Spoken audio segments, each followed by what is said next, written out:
धर्म, अध्यात्म और पर्व त्योहार से जुड़ी सटीक जानकारी के लिए हमारे चैनल को ज़रूर सब्सक्राइब करें और ताज़ा अपडेट के लिए बेल आइकन दबाना न भूलें।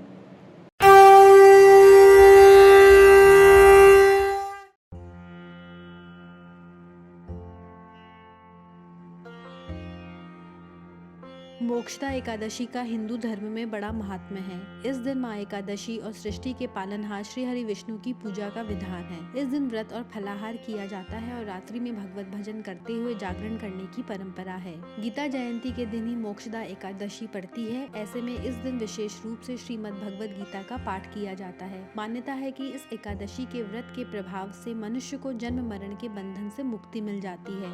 वो सांसारिक सुखों का भोग करते हुए अंत में विष्णु के परम धाम वैकुंठ को प्राप्त होता है। मोक्षदा एकादशी कब है? हिंदू पंचांग के अनुसार मार्गशीर्ष एकादशी को मोक्षदा एकादशी कहते हैं। गीता जयंती के दिन ही इस एकादशी का व्रत किया जाता है। ग्रेगोरियन कैलेंडर के अनुसार ये एकादशी हर साल नवंबर या दिसंबर के महीने में आती है। इस बार मोक्षदा एकादशी 25 दिसंबर को है। मोक्षदा एकादशी का महत्व। हिंदू धर्म में मोक्षदा एकादशी का विशेष महत्व है। ये मोक्षदायिनी अर्थात मोक्ष प्रदान करने वाली एकादशी है। इस एकादशी का व्रत मोक्ष देने वाला तथा चिंतामणि के समान सब कामनाएं पूर्ण करने वाला है। यही कारण है कि इसे मोक्षदा एकादशी के नाम से जाना जाता है। ये एकादशी अनेक पापों का शमन करने वाली है। कहते हैं कि इस व्रत से बढ़कर और कोई व्रत नहीं है। यही नहीं, मोक्षदा एकादशी की व्रत कथा पढ़ने या सुनने से वाजपेयी यज्ञ का फल मिलता है। मोक्षदा एकादशी के दिन ही विष्णु अवतार भगवान श्री कृष्ण के मुखारविंद से कुरुक्षेत्र की रणभूमि पर श्रीमद् भगवत गीता का जन्म हुआ था। यही वजह है कि इस दिन गीता जयंती भी मनाई जाती है। मोक्षदा एकादशी की पूजा विधि। एकादशी के दिन सुबह सवेरे उठकर स्नान करें और व्रत का संकल्प लें। अब घर के मंदिर में आसन ग्रहण करें और अपने ऊपर गंगा जल की कुछ बूंदें छिड़कें। इसके बाद लकड़ी के पटरे या चौकी पर लाल या पीले रंग का कपड़ा बिछाएं। अब इस चौकी पर श्री गणेश, भगवान विष्णु और श्रीमद् भगवत गीता के रचयिता महर्षि वेदव्यास की मूर्ति रखें। चौकी पर श्रीमद् भगवत गीता की एक प्रति भी रखें। अब इन सबके ऊपर गंगा जल की कुछ बूंदें छिड़कें। इस चौकी के मध्य में गेहूं की ढेरी रखें और कलश स्थापित करें। अब श्री गणेश को तुलसी मंजरी अर्पित करें। मोक्षदा एकादशी के दिन गणेश को तुलसी मंजरी अर्पित की जाती है। अब श्री विष्णु को वस्त्र अर्पित कर तिलक व अक्षत लगाएं। इसके बाद श्री हरि विष्णु को फूलों की माला पहनाएं। फिर उन्हें फूल, ऋतुफल और तुलसी दल अर्पित करें। अब मोक्षदा एकादशी व्रत कथा पढ़ें। इसके बाद भगवान की आरती उतारें और उन्हें भोग चढ़ाएं। दिन भर उपवास रखें और श्रीमद् भगवत गीता का पाठ करें। शाम को आरती उतारने के बाद फलाहार करें। रात्रि में जागरण करते हुए भगवत भजन और गीता का पाठ करें। अगले दिन यानी कि द्वादश को किसी योग्य ब्राह्मण को भोजन कराएं और यथाशक्ति दान देकर विदा करें। अब आप स्वयं भी भोजन ग्रहण कर व्रत का पारण करें। मोक्षदा एकादशी व्रत कथा। पौराणिक कथा के अनुसार गोकुल नाम के नगर में वैखानस नामक राजा राज्य करता था। उसके राज्य में चारों वेदों के ज्ञाता ब्राह्मण रहते थे। वो राजा अपनी प्रजा का पुत्रवत पालन करता था। एक बार रात्रि में राजा ने एक स्वप्न देखा कि उसके पिता नरक में हैं। उसे बड़ा आश्चर्य हुआ। प्रातः वो विद्वान ब्राह्मणों के पास गया और अपना स्वप्न सुनाया। उसने कहा, मैंने अपने पिता को नरक में कष्ट उठाते देखा है।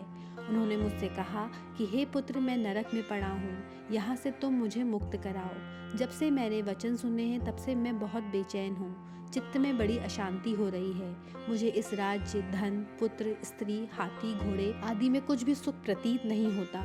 क्या करूं? राजा ने कहा, हे ब्राह्मण देवताओं, इस दुख के कारण मेरा सारा शरीर जल रहा है। अब आप कृपा करके कोई तप, दान, व्रत आदि ऐसा उपाय बताइए जिससे मेरे पिता को मुक्ति मिल जाए। उस पुत्र का जीवन व्यर्थ है जो अपने माता पिता का उद्धार न कर सके। एक उत्तम पुत्र जो अपने माता पिता तथा पूर्वजों का उद्धार करता है वो 1000 मूर्ख पुत्रों से अच्छा है। जैसे एक चंद्रमा सारे जगत में प्रकाश कर देता है परंतु हजारों तारे नहीं कर सकते। ब्राह्मणों ने कहा, हे राजन, यहाँ पास ही भूत, भविष्य, वर्तमान के ज्ञाता पर्वत ऋषि का आश्रम है।